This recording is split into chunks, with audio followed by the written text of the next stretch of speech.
Hey Sam, Hey Ben. how you doing? I'm a little bummed. Show's almost over. Yeah, same. I'm sad that it's over. I mean, it's been so good. I can't believe it's our last show. I know. It's been so wonderful hosting with you. Oh, hey Jeroen. Hey Leon. Hey guys. Hey. How you Hey doing? Hey, how you Leon. feeling? A little bummed, honestly. Well, I am too. I kind of enjoyed watching you guys on the VIXA TV app. Oh, thanks, man. Thank you.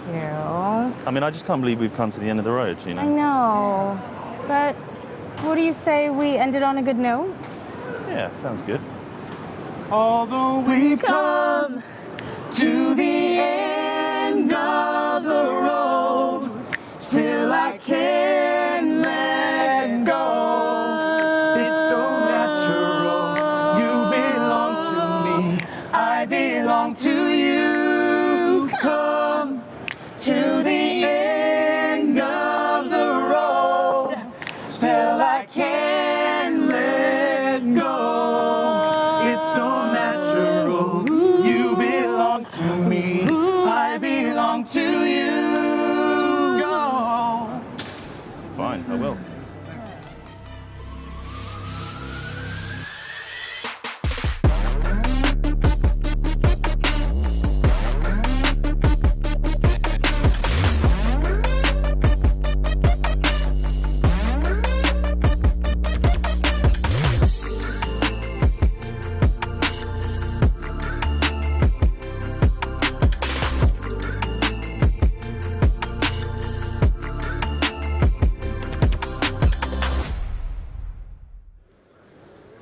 Welcome to Avixa TV, live from ISE in Barcelona, Spain. It's day 3 of Integrated Systems Europe, and the anticipation continues to build for another great day of discovering cutting-edge technologies and illuminating AV technology. I'm your host, Samantha Powell. And I'm Ben Barnard, and if you can believe it, we've reached our final show at ISE. But you know what? We still have an incredible show for you today, and of course, one final day of ISE tomorrow. So, Sam, what are you looking forward to seeing when you finally get some time off?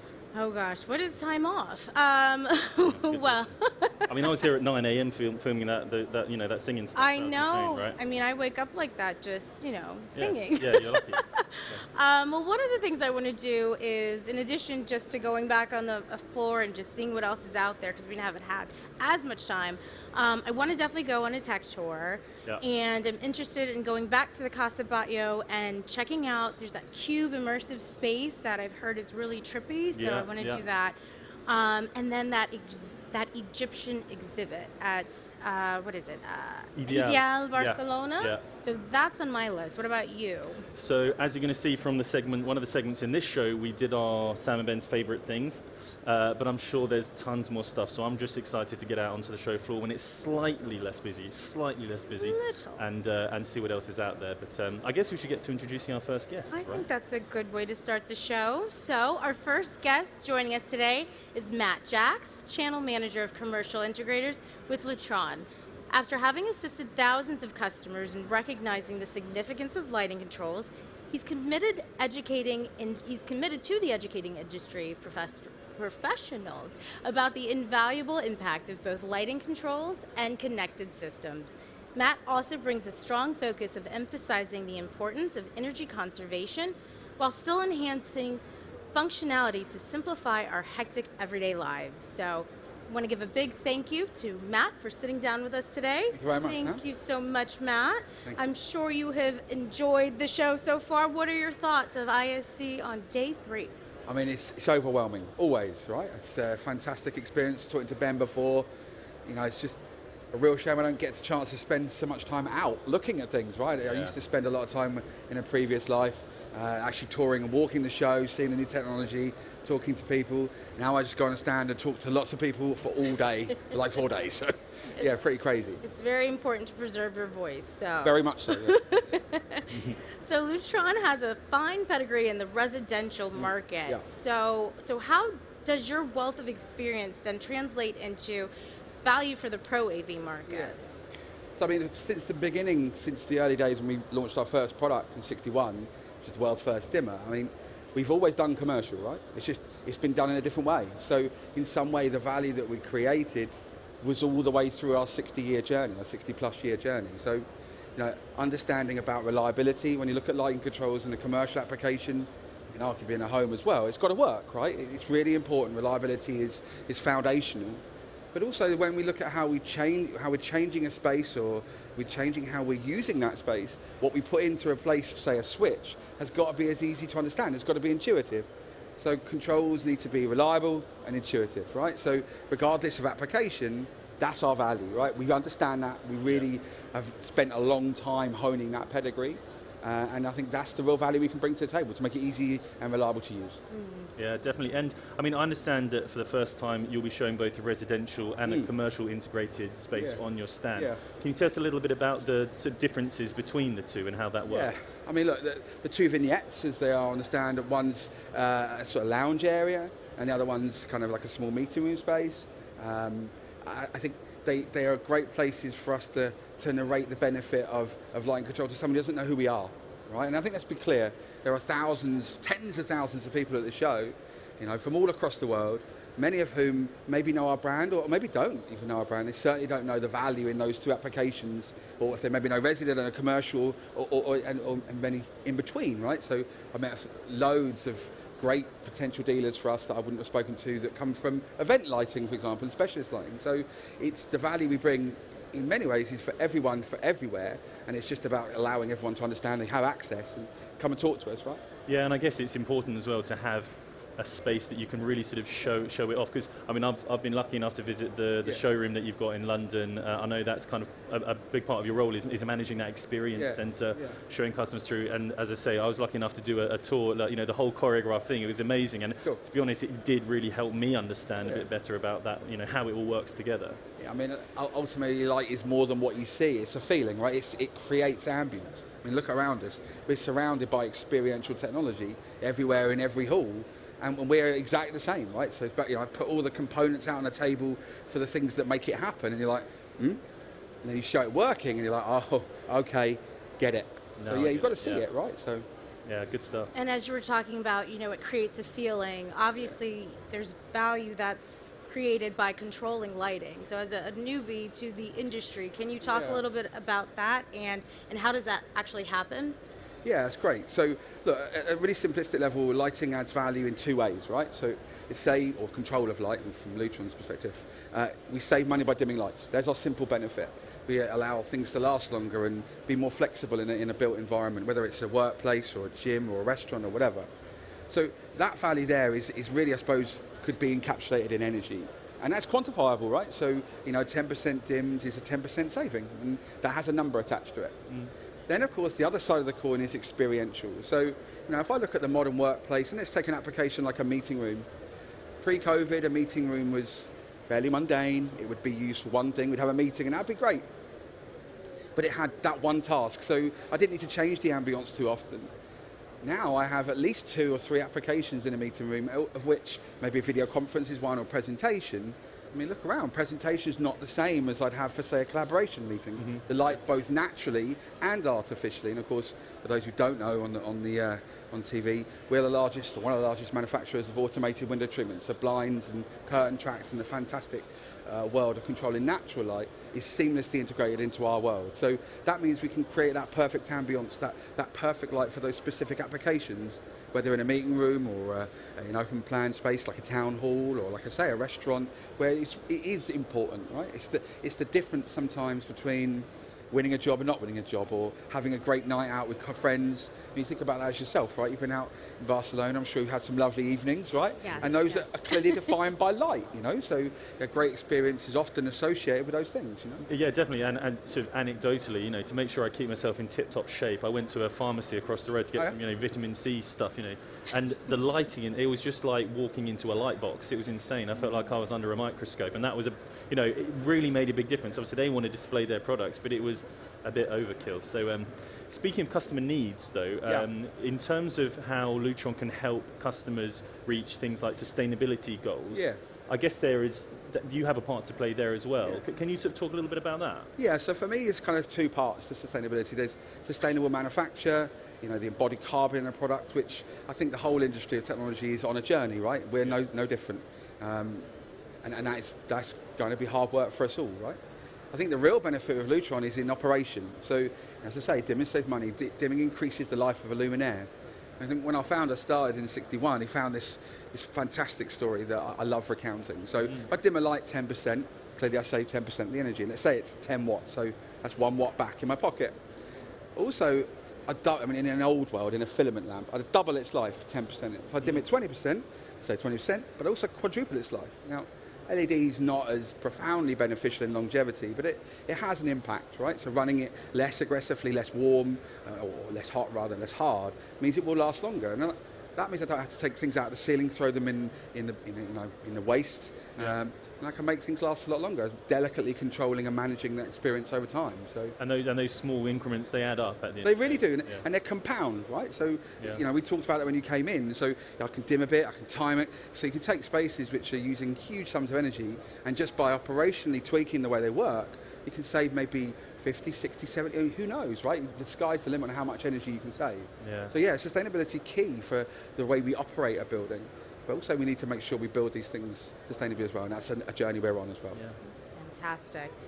I wish we had more time. I have so many more questions for you. Yeah, I mean, time flies when you're having fun. Speaking of flying, I gather you're straight into a taxi and off to... So this was the cherry on your ISE cake, absolutely right. I've been looking forward to it all week. It's been really been a great experience for me to be more involved in the content creation. I've done a couple of presentations. And yeah, you joined us on the podcast as well, the ISE Backstage Pass. That was great. Lutron sponsored a webinar as well. Yeah, that was great. It was really good fun. I think we've got a panel event just afterwards as well. So if you don't get a chance to pop by the stand, 2J350, come and see it, because seeing is believing.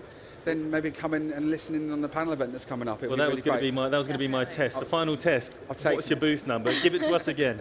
2J350. 2J350, excellent. Well, if you want to go and see Matt and the team at the Lutron stand, maybe you might catch him just before he goes to the airport, but if not, the team will be there to assist him. So thank you so much, Matt, for joining us. Thank you. Now, next up, our wonderful colleague Mark Metzger speaks to Derek Graham, CEO at Clear One, about the evolution of both their products and their company. Let's see what they had to say. Let's check it out. Well, I'm joined now by Derek Graham. He's the CEO of Clear One to talk about some of the ways their company is evolving to provide more solutions for the Pro AV industry. Derek, how are you doing today? I'm doing great. How are you? Doing great. Thanks for being here and joining us. So tell me a little bit. Clear One has been around now for 40 years, and you all have a reputation for your expertise in audio digital signal processing. But talk to me a little bit about that evolution, because there's been a change that's been occurring. How have you changed in over 4 decades of experience with Clear One? Well, back in the 1980s, one of our most popular products was actually an analog telephone interface for radio stations that allowed listeners to call into radio talk shows. Back then, the approach for conferencing for meeting rooms with multiple microphones was to mix all of the microphones together into a single channel and then apply one channel of echo cancellation, acoustic echo cancellation, to that mixed channel. But the engineers at Clear One realized that the power of DSP chips had grown and the cost had fallen to the point that it would be possible to assign an individual echo canceller to every microphone in a multi-mic space and customize audio processing. Today, Clear One offers a broad suite of products, including installed audio conferencing products that everyone knows about, USB microphones, ceiling microphones, wireless microphones, and camera products, along with network media streaming products. And talk to me a little bit about what are some of Clear One's business goals for the company as a whole? Well, one of our main goals is to improve our market share in the professional installed conferencing market. Another goal is to continue to expand our market from our traditional stronghold of installed professional conferencing and microphones into adjacent complementary markets like cameras. Another really important objective for us is to reinforce Clear One's standing as a preferred manufacturer of AV equipment. And finally, we want to expand and advance the interoperability of our products with those of third-party vendors. So we've planned to achieve those goals by focusing on 4 key things. First, by providing a superior experience for our sales channel partners and end users of our products. Second, by delivering the complete value chain of audiovisual communication. Third, by offering innovation, interoperability, and value to our sales channel partners and end users. And then fourth, by focusing on our core products and continuously improving the quality of our products and our customer service to attain ever higher levels of customer satisfaction. Now, one of the things that has impacted all of us was the way that the pandemic has changed hybrid workspaces in particular. It's become, for many of us, a daily part of our lives. How do ClearOne's products meet some of those customer needs as it relates to hybrid work? Well, the cornerstone of our approach is to deliver intelligible audio. That forms the foundation of any conferencing environment.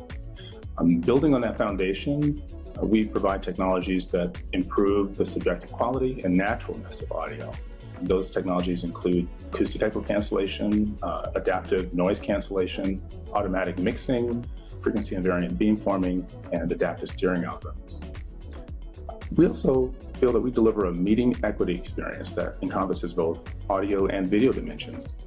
For larger, flexible meeting spaces, our BMA 360 and 360D incorporate built-in amplifiers and support voice lift that enhances the audibility of a local talker for individuals that might be situated at a considerable distance from that talker.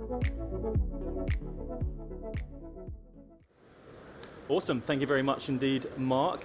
Yeah, really interesting there, that interview about talking about sort of interoperability. Always good when products can play nicely together, right? Very important. Right, next on the show to talk to us, amongst other things, about AI conferencing tech, we have Craig Durr, Research Director at the Futurum Group, and Dave Michels, Principal Analyst and Founder of Talking Points. Craig, Dave, welcome to the show. Good. I mean, how are you? You've been walking the show floor. You've been experiencing ISE. I can say I'm really happy to be here because you have chairs. Yeah. I mean, it's one of the most precious commodities at ISE, right? Isn't it? They are quite comfortable. They are, I tell you. Great. Wonderful. Thank you both again for joining the show. I know, Craig, we've been talking because I think we're doing some things for upcoming info. A little preview just coming up, maybe. Put a little teaser out there, so check that out. But yeah, since you've been to the show, you know, you've been seeing a lot of exciting things in terms of technology, but what is on top of mind for you in the areas that are most exciting at the moment within the industry? Yeah, overall? it's a good question. So working with a lot of these vendors, and I've been focusing a lot on Hall 2, which is the Unified Communications and Collaboration Hall, is they're dealing with spaces. Although we're putting technology and devices, back in the US, we're seeing some issues around real estate, leases, questions and concerns about are people returning back to the office and what have you. And the way that we're kind of approaching it, working with them, is, you're right, there is this flux. It's going to be, some people are expanding, some are lessening their footprint, but there's this idea of what I'm calling technology density is still going to be present. So technology helps with that business continuity story. These businesses still need to do this. So things like workplace experience platforms that help people check in, reservations, video conferencing enable rooms, high-end or appropriate audio for the spaces as well too. So it's a tough story because there's a lot of concerns in the market about where I'm going to go to the office, but technology has the opportunity to be the bridge to help alleviate some of those problems. Yeah, absolutely. The offices are getting smaller, but they're getting larger shared multi-purpose spaces, and that's a real challenge for a lot of organizations that don't know how to manage that. We've always had dedicated spaces, so didn't worry about reserving a desk before you got there. You just went in and used it. So it's interesting to see a lot of new use cases around managing this space so much more efficiently. It's funny because the telephony term from a long time ago, from the PBX era, was called hot desking, and it would allow you to turn a shared phone into your private phone. And now that term is being reclaimed, reused. It's more about the space than it is about the phone, to reserve and manage that space for all kinds of different uses. Yeah. And I mean, just to sort of go back to basics, could you tell us a little bit about what each of you do and how it relates to conferencing and AI and conferencing tech? So our own personal use of the space, maybe we didn't set it up well enough. We happen to both work as analysts within this industry, right? Yeah. So research and trying to understand in data. I tell my kids, I work like a detective, helping businesses trying to figure out what's going out in the marketplace. And we try and do it from a data-driven point of view as well. And we look at it critically. Sometimes myself, and I think David also, we have to share some hard messages back. It's a tough market around real estate. It's a challenging market taking place in these devices or this technology. But we also can help map a path forward. Mm-hmm. So I think the information we collect helps both the people, for example, who are vendors here displaying, and those IT decision makers and those IT practitioners who are trying to install and deploy these applications. Mm-hmm. Okay, Dave? So for years, the technology wasn't AI. It was like, wow, we could do a video call on a web browser. That was a breakthrough moment, but now it's really all about AI. AI is improving the audio, AI is improving the, we can translate, we can transcribe. The big theme here, I would say, is the multi-camera setup, which is magical in so many ways. When I got into conferencing, we had a remote control that was the size of a keyboard. Nobody could figure it out, and you were expected to either manage your own cameras or managing the far end. No one could do this. It was just a dreadful experience. Now it's really becoming completely automated. Yeah, and speaking of sort of being automated, AI is playing a big part in that kind of thing. I think at the, in terms of how much that's kind of on people's lips at the moment, it's a phrase that's everywhere. How do you see it sort of changing? I mean, it's not absolutely everywhere in terms of the technology, because there's still a little bit of trepidation about how to incorporate it. I mean, a few years ago, people were even terrified of AI because they thought it was going to steal all the jobs and all that kind of stuff. Yeah. How do you see it at the moment, and what do you see it looking like in a couple of years' time in terms of the comfort that people will feel with talking about AI and kind of incorporating it in their everyday work? This is an interesting approach to AI, and I'm going to make a comparison to a show back in the US, the CES that just took place a couple months ago. Mm-hmm. And AI wound up being headlines everywhere. If somebody didn't have on their backboard something about AI, it was very important. But that was a lot about the generative AI experience that you saw taking place. I think AI is present here, but you don't see it like that, but it's present in terms of the experiential part of this. So again, in the Hall 2, where the conferencing information is, we're talking about AI being incorporated into audio, better audio. AI being incorporated into video, better video experience, like the multi-cameras that we're talking about. AI being incorporated into analytics, taking data and making sense of it easier. Yeah. So I think it's available there, and it's more experiential for those end users in the room, mm-hmm. and practical for the IT administrator in the back office trying to make sense of it. Yeah, so the best AI in our space is invisible. You're not managing it, you're not touching it, but you can now hear people because the background noise is disappeared. You can get a copy of the transcript. The camera switching, again, it was very intimidating before, that big remote. Now it's just invisible. The camera just switches and to the right person, to the right angle. Yeah. It's actually really sophisticated what's happening. They have to make sure they don't have there's multiple views of the same person. So they're going to recognize, who's speaking, who's talking, and if they're already on one camera, they'll use another camera for somebody else. It's really impressive, but it's invisible. There's some great demos going on over there. Yeah. I mean, between some of the companies here, it is fantastic what they're doing. Yeah, well, I need to use my free time tomorrow to yeah, exactly. There's some wonderful ones. You got to see them. Yeah, I'd love to. So I'm interested, so thank you for sharing something like those examples of AI. And how it's being incorporated into those conference rooms. But can you go over what are some of the challenges with using AI that we still need to overcome in those conference spaces? Well, this market is hyper aware and a great market around things like privacy, and bringing that element into taking place here is an important element. So concerns, for example. In these meeting experiences, we have Zoom, we have WebEx, we have Microsoft over here displaying. The idea that information is being collected or I'm being identified in a meeting could be a concern. But they're all putting in some really nice safeguards around that, individual opportunities to opt in and opt out. So there might be an IT administrator level decision to say, I want to turn on meeting summary or ID. ID is the process where it might be able to, you enroll to say, based upon Sam's voice, that's Sam speaking, so I see Sam in the transcript. Although we're all in one single camera, it can break it out and understand that. Yeah. But for privacy reasons, you may choose to break it out. So it is still a top of mind concern. We're early on that curve to try and figure it out.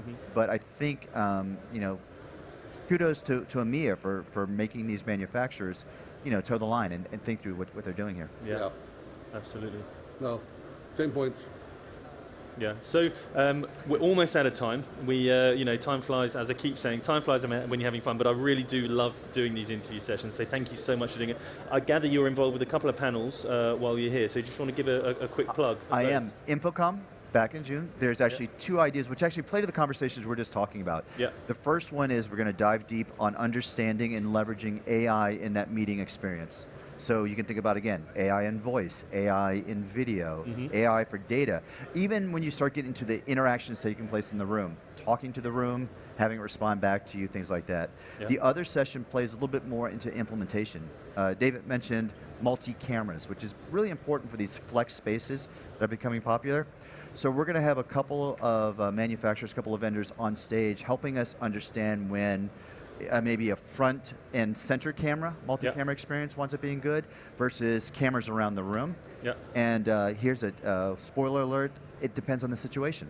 Yeah. And we're going to help create a framework for people to understand what's right for me, which I think is going to be really good for CTS and the whole community to understand. Yeah, great stuff. And if people want to find out more, want to contact you, you have presences on LinkedIn, can they find you there? Very, very active on LinkedIn, yes. Excellent, great. He's got talking points with a Z.com and Craig Durr on LinkedIn. Craig Durr, I'm also Dave Michels. futurumgroup.com as well too.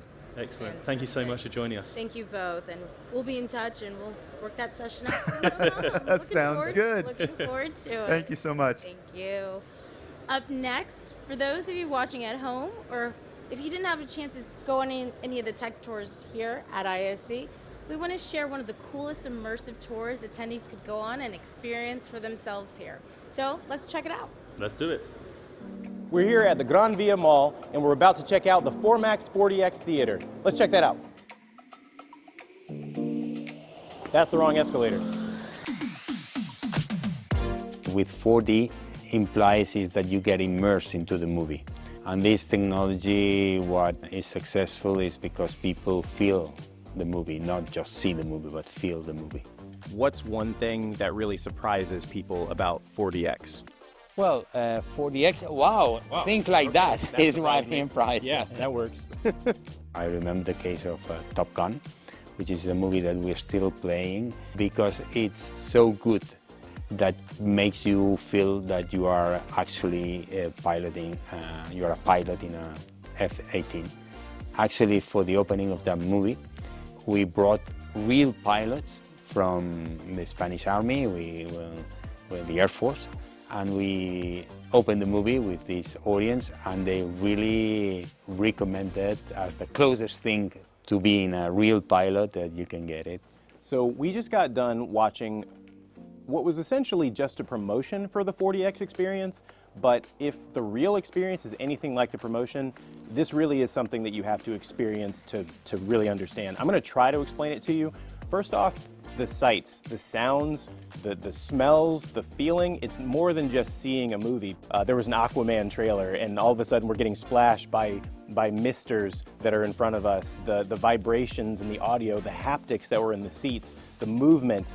It's more than what you think it possibly could be. If you've experienced 4D in the past, maybe in the last decade or so, understand that it's obviously advancing, and here in Barcelona, they are doing it fantastically. The last thing I'll say is, don't knock smell.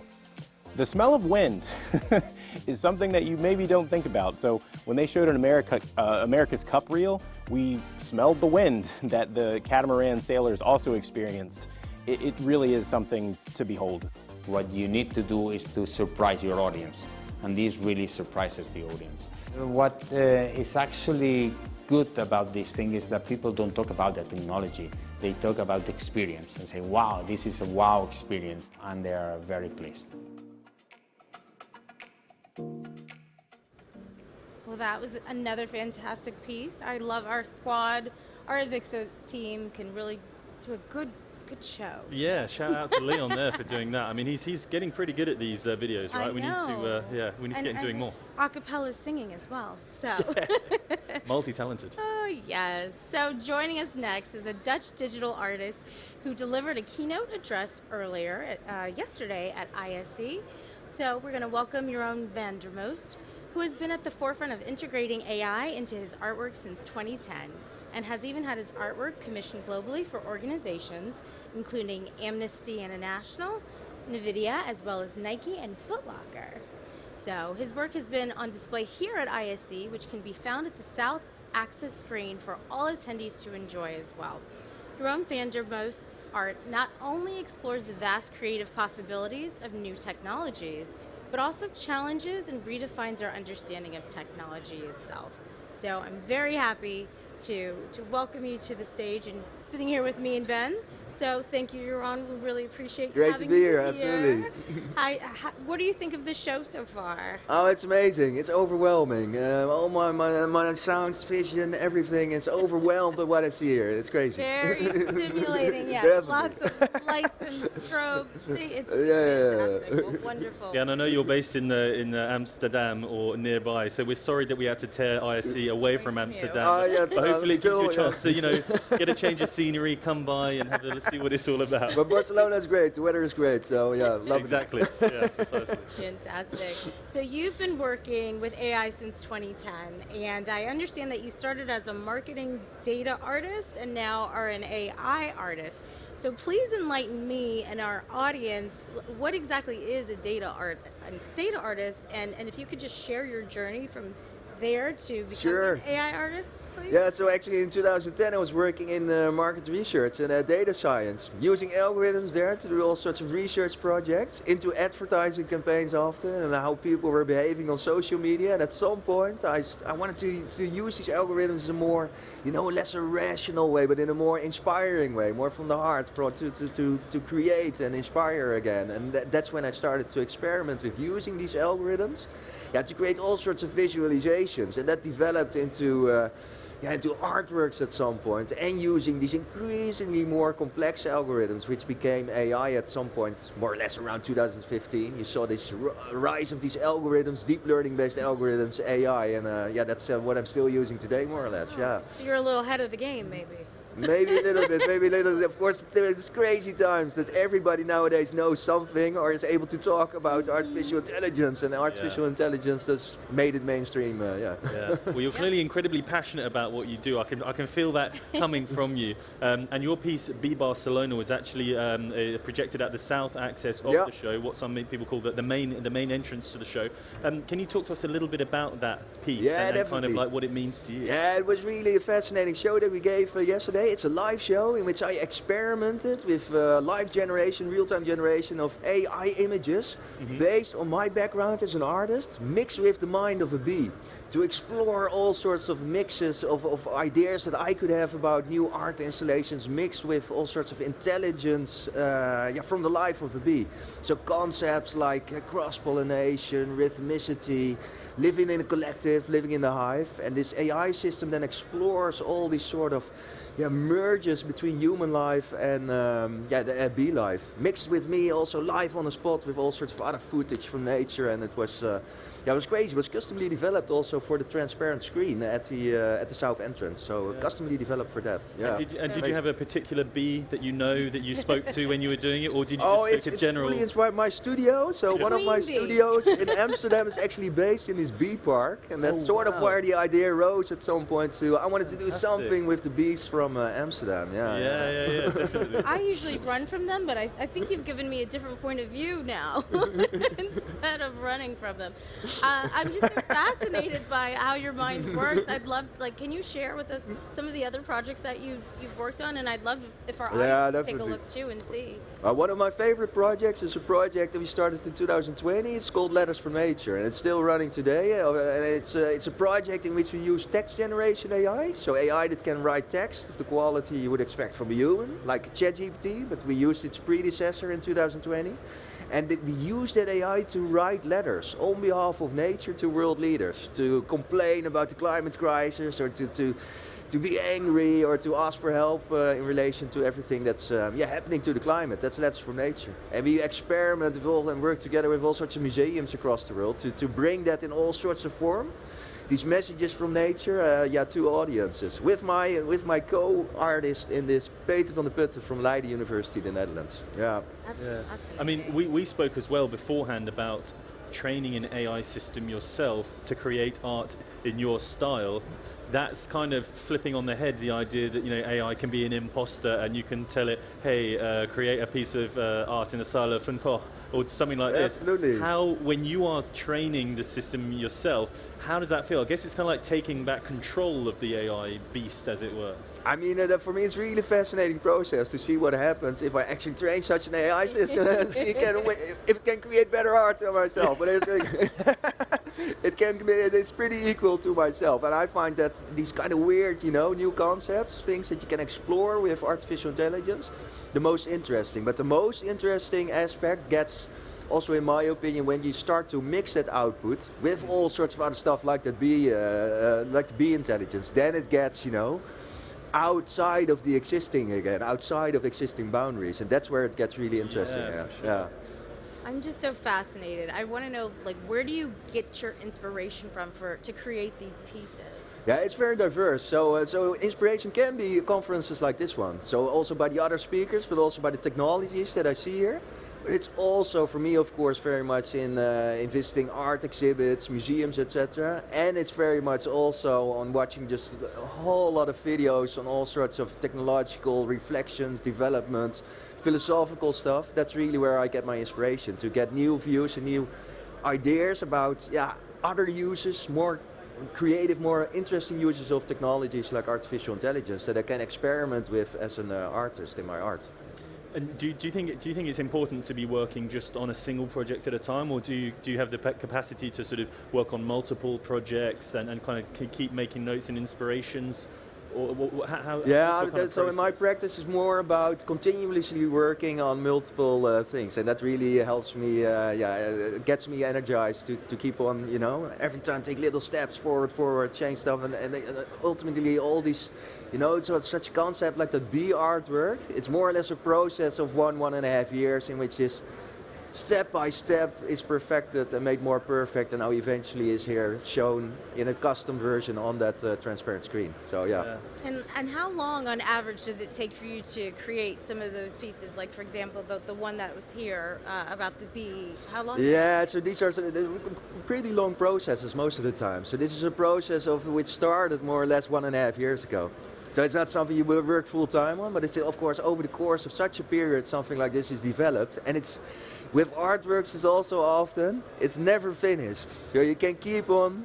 These are projects like Letters from Nature. It's been running for 4 years and increasing all sorts of different versions. And you're constantly sort of updating it and sort of so tweaking if you have a really strong concept, it can keep you busy for for decades.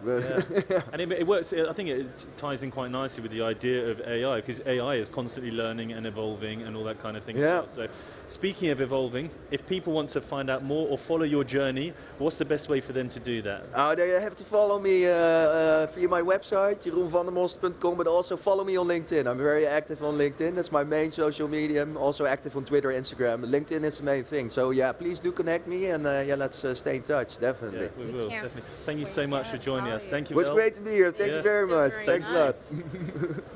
Now, during the show, when we get a free moment, Sam and I went out into the crowds to track down some of the tech that we're particularly taken with. So let's now have a look at Sam and Ben's favourite things. So we're here in the heart of ISE on day 2, and Sam and I have been walking around the show discovering our favourite things. Sam, how's it been for you today? It has been absolutely magical. No matter which way you turn, there's always something that's just going to catch your eye. It's just been magnificent. So we've been looking at two sides of a different coin. I went for the projection side of things. Epson had this incredible umbrella on their stand. You went more for the LED side over at the Samsung stand. Tell me about that. Oh my gosh, I was just walking and all of a sudden something caught my eye, and there's just these amazing graphics on this huge screen, and I wanted to learn a little bit more about it. So it caught my eye, and I fell in love with the wall by Samsung. So it was fantastic. It's amazing, and I think we're going to now go and have a look at the footage that we shot. Yes, let's take a look. So I'm here with Graham Davidson from Epson, and I've chosen the umbrella as one of my favourite things at ISE. What can you tell us about the idea and then how it's made possible by Epson technology? Okay, so the whole concept of the umbrella comes from our theme of this stand itself, which is Festivals of Colour. We're taking inspiration from different festivals around the world, which always are always full of colour and so on. And in particular for the umbrella, it comes from the Umbrella Festival in Lisbon, in Portugal, which is normally May, June time, I think. So the actual umbrella itself was engineered in Germany, weighs over 800 kilograms, so it's very strong. Yes. We're using 6 of our PU series projectors to create this large edge blend over the umbrella. I say very simply, if you know what you're doing, you can quite quickly create very dramatic, immersive experiences very quickly. Yeah. And that's really where a lot of our strength lies today. Absolutely, good stuff. Well, thank you so much for joining us. I can see quite a crowd is gathering here outside of you, so I guess you need to get back to your meeting to have an incredible show. And yeah, thanks again for your time. No, thank you for your time. Really appreciate it. Thanks. So I'm here with Mark Taylor with Samsung, and as I was walking the floor of ISE, I stumbled across the wall, and this has to be one of my absolute favorite things here at ISE. So Mark, can you tell me a little bit about this technology? What am I seeing? It is just magnificent. Yeah, no problem. So this is our flagship YWC micro LED cabinet, and this is 420-inch diagonal, and it's made up of our 1.2mm cabinets. The resolution is absolutely fantastic, as you can see. The colours are extremely pure. That's a trait that you have with micro LED. So this range, this is our 1.2, and the whole range is available in 0.8, 1.2, and 1.6mm. That's wonderful. Well, this has been just breathtaking. Thank you so much for sharing. No problem at all. Thank you. You know, Ben, I asked him if I could take the wall home with me. He didn't say. What did he say? He didn't think that would really work out. Can you get it in your suitcase? I don't know. I did bring a lot, so there may be a chance. You might have to leave some clothes behind to fit that in. Not the shoes, though. The shoes come with me. So next up, to give us an executive recap of the show so far, we're delighted to be joined by Wendy Griffiths, Senior Vice President of Membership and Global Development at CEDIA, and Sarah Joyce, Chief Global Officer at Avixa. Thank you both for joining us. Thank you very much for having us. Delighted, Ben. How are you feeling? We're sort of end of day 3. Day 4 is on the horizon. How's it been for you so far? Really good. The adrenaline's strong and it's keeping me going, as it always is at these shows. And you just keep on your feet and look forward. It's been a great show. There's been so much going on. Wonderful. Sarah, what about you? Oh, I think you're just constantly getting energy from the people that you're meeting and the experiences of everything around you. You wake up at 6 a.m. and you think, oh my gosh, how? And then by 2 o'clock, you're just running on adrenaline. It's fantastic. We're back. It's wonderful. Yeah, definitely. Would you mind sharing some of the sort of key standout moments for each of you so far at the show? Yeah, for me, it's all been about the content. Like most people, I'm an exhibitor here as well, so getting off the stand to actually see products is very hard, but there's been some, we know there's phenomenal products, that's what this show's about.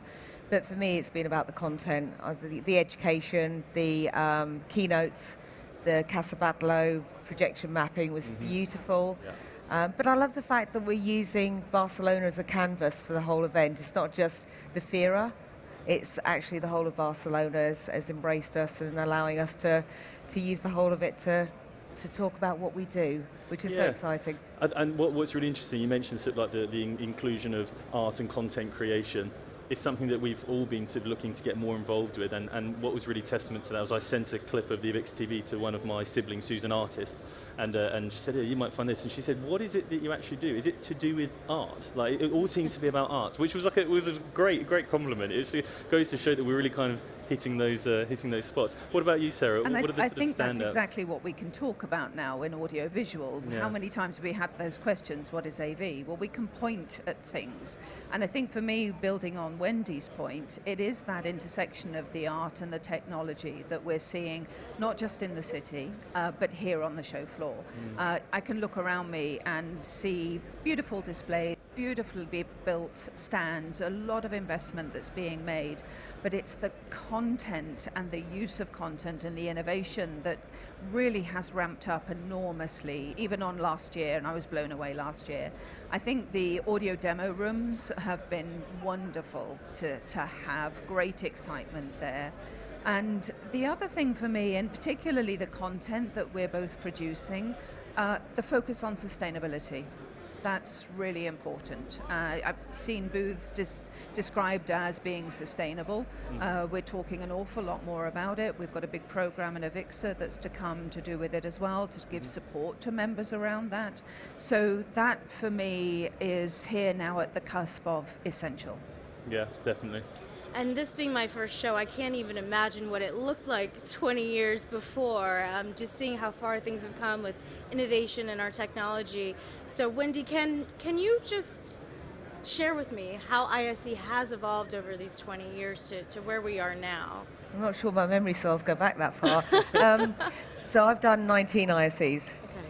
And from what I remember back in Geneva that first year, turning up, and it was small stands full of product. It was a very continental Europe show, and it was all about audiovisual. Whereas now we are truly an international show.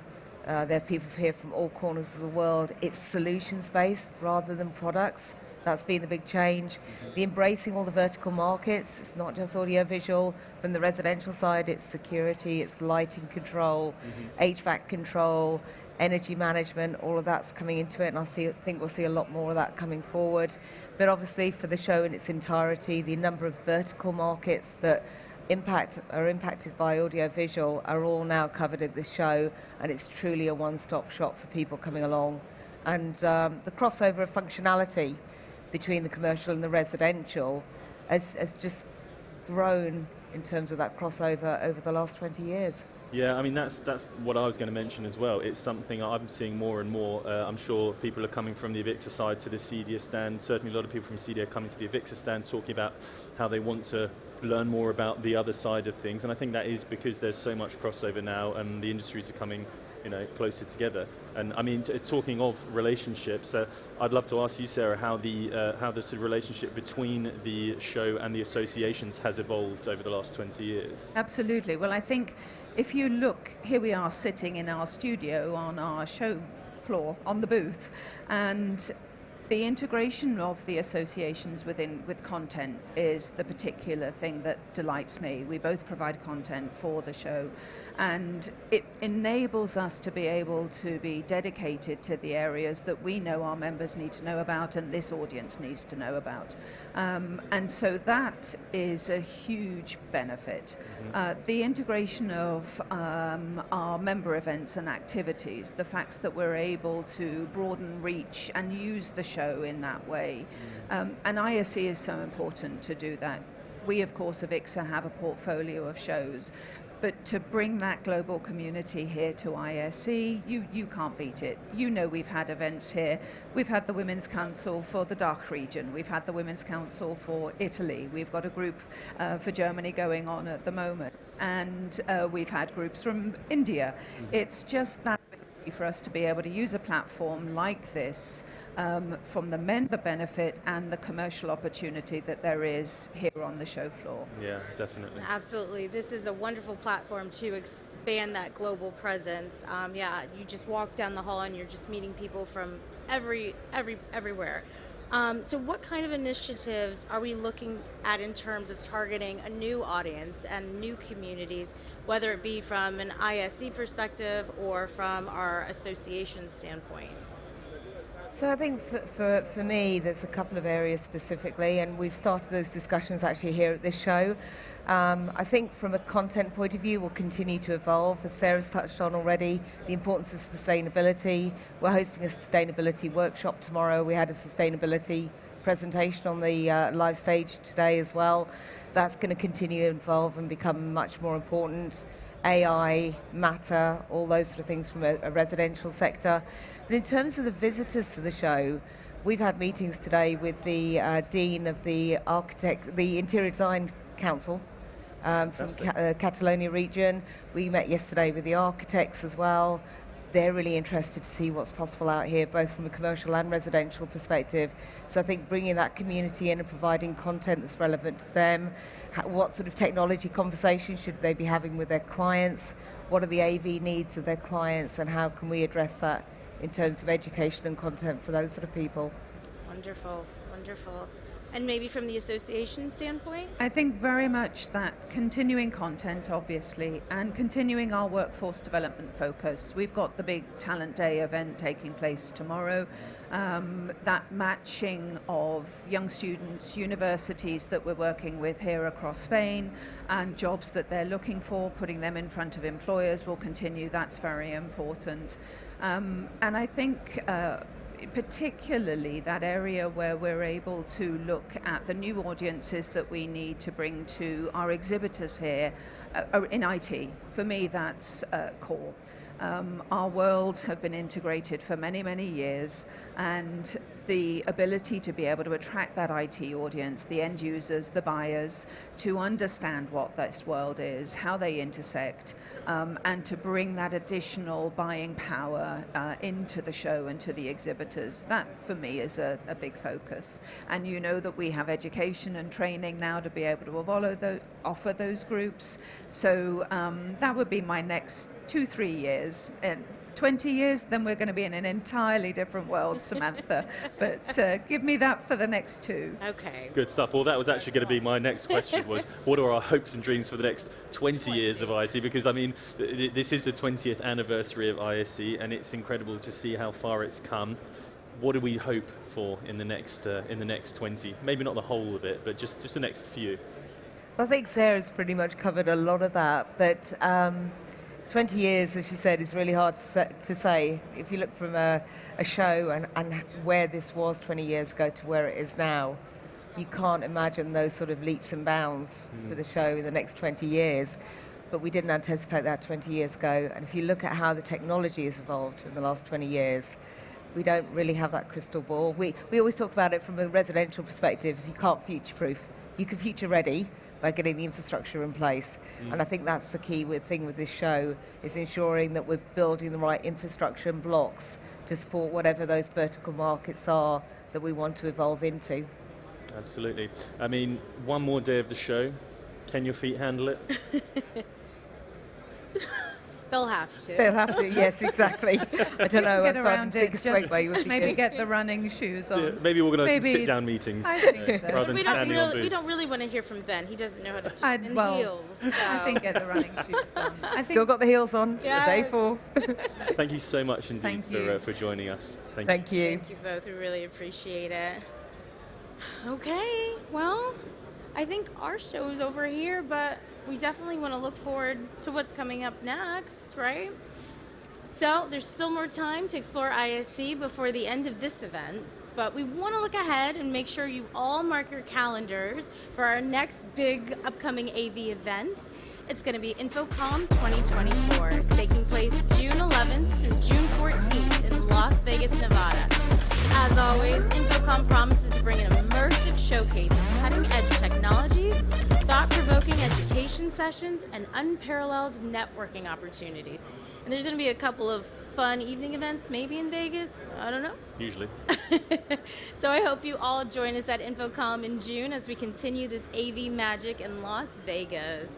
So as we are coming to a close of this wonderful program, I want to thank all of our guests who took the time out of their busy schedules to come and sit with us here on stage and share their expertise and knowledge with us, and sending a very big thank you to the entire Avixa production team. You can't see them now, but they're all behind the camera wiping their brows like it's almost done. But this show wouldn't be a success without each of them. A special shout out to Carrie Johnson, Mark Metzger, Noreen Nara, Jeroen Nassif, Charles Rowe, and Sam Minish. So without you, the show just wouldn't be possible. Yeah, and thank you to all who joined us every day here on our live show. Whether you watched it from the show floor or in your homes and offices, we loved every minute of it and can't wait to be back with you soon. And also just another big thank you to the teleprompter operator as well. Thank you so much. silly. The Hilarious, English. right? And a big thank you to you, Ben. This was a wonderful opportunity.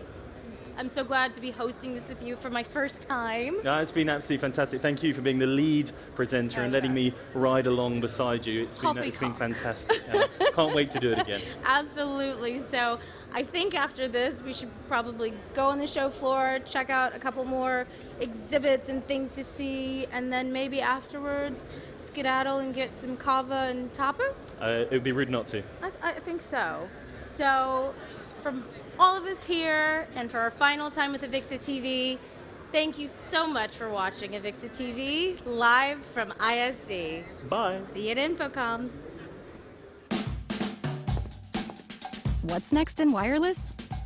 Meet the Shure Microflex Wireless Next 2. It's a snap to set up, and it's perfect for all your spaces. Like this, and yeah, even that. And with a variety of available mics, everyone can hear and be heard. So what's next in wireless? The all-new, all-in-one MXW Next 2.